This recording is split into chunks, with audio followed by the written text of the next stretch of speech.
Morning, everyone. It's 8:36 in the morning on Tuesday, the 17th, and this is your pre-opening comment, and it's video number 1281.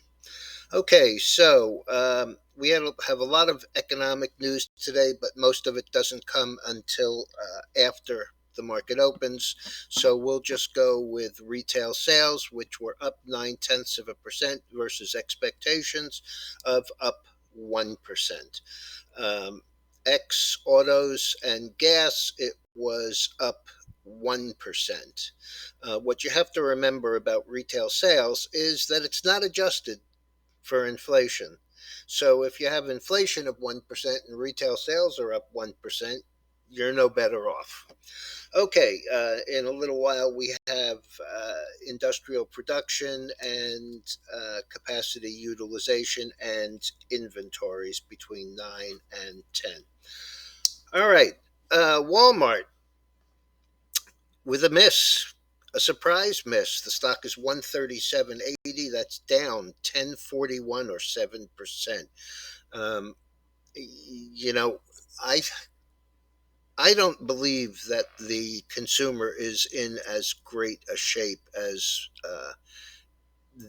they would have us believe, and I think that that's actually kind of reflected in Walmart.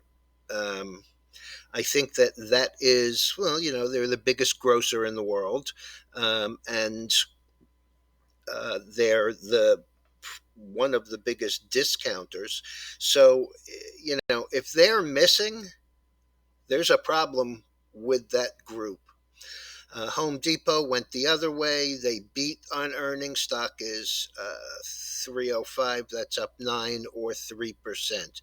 Speaking about consumers, UAL's CEO has been on every network possible trying to make sure everybody understands uh, how great things are there.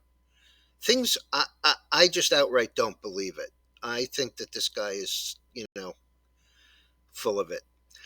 I think that he's now talking about profitability being almost back to 2019 levels. Let's remember what that was. That was exorbitant prices for airline tickets, and that was more fees than you could shake a stick at for everything except the bathroom. And I just don't see it. I don't see people taking a lot of vacations. I don't see them flying. I'm beginning to not even see them driving with gas prices, which are completely out of sight. So, I don't get what the airlines are really all about right here.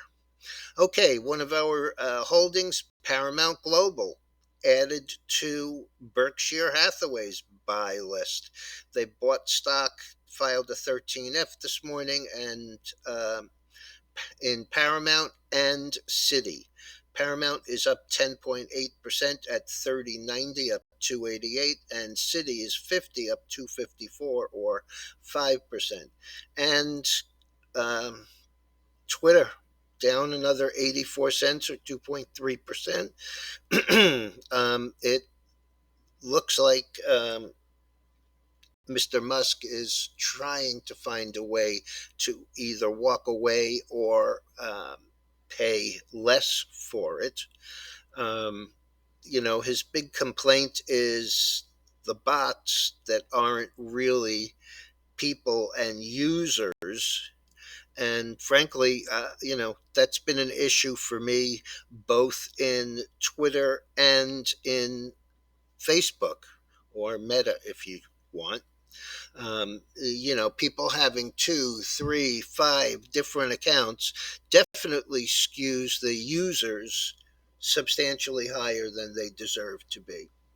Okay, at 8:25, before the market got the retail sales news, um, the Dow was up about 360. In fact, overnight it was up as much as 500. Now, as we speak, it's up 348, so a little bit of a decline.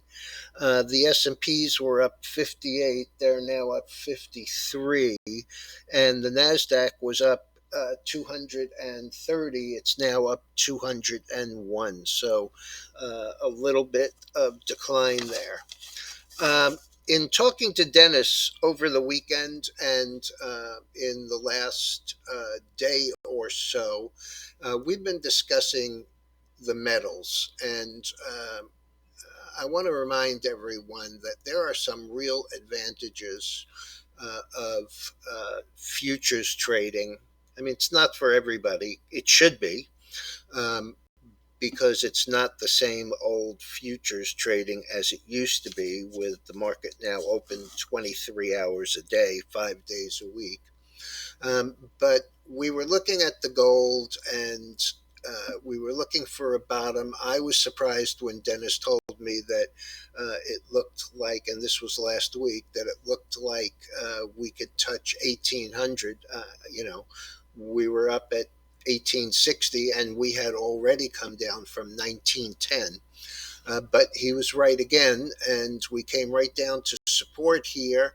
This support is 1785. It matches this 1781. It matches this 1781, and right into the support, part of the consolidation before the move higher.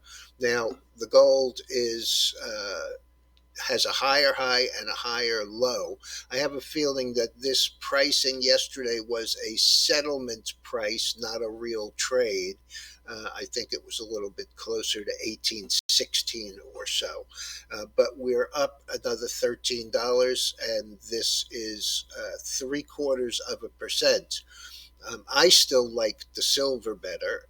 It's up a bit more than that. As you can see, it bottomed a day early and moved up, then had a big day yesterday and is up again today. This is the first time in a while that the silver has been up a little bit less than the gold, but it is definitely outperforming. And this MACD is awfully low here at minus 154, and it does look like it's trying to curl back to the upside. We did go through the 5 day moving average. The 20 doesn't come in until 2268, and I expect there'll be a little bit of trouble between 2240 and 2260. But I do like the trade there. The other one that I really like is the oil, which just continues higher. I've been a bull here for quite some time, but we are right back up to the area that we turned back down. That was a lower high off 130.50. This lower high was 116.64. Today's high is 115.56. So, I could definitely see us coming back to the 110 area, 108 even, and establishing a new range from which to move higher. All right, everyone. By the way, don't forget that we do still have some room in the futures trading program if you want to hear about it, and frankly, you should, uh, especially because of some of the tax implications. Give me a call, send me a direct message. I'll get you the information. Have a